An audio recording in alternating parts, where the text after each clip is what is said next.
Sitting on a pile of Amex membership rewards points and not sure how to get the best value for them? If the redemption options feel overwhelming, you're not alone.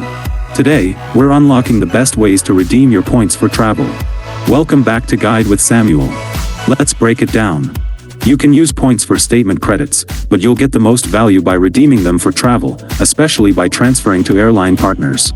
Option 1. Book through the Amex travel portal. This is the simplest method. Go to the Amex travel website, search for flights or hotels, and at checkout, choose to pay with points. The value is typically around 1 cent per point. Option 2. Transfer to airline partners for maximum value. This is where you can get incredible value, often 2 cents or more per point.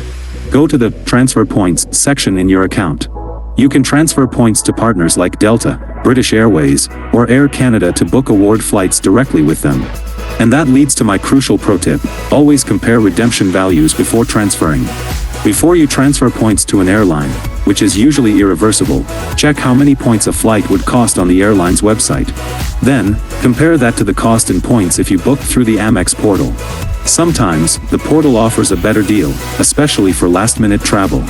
So, just like that, you're equipped to turn your points into unforgettable travel experiences. Strategic redemption goes a long way in maximizing the value of your rewards. Now I'm curious, what's your favorite Amex transfer partner? Let me know in the comments. Let me know your thoughts down in the comments, and subscribe for more clear-cut guides like this one. Thanks for watching. I'm Samuel, and I'll see you in the next video.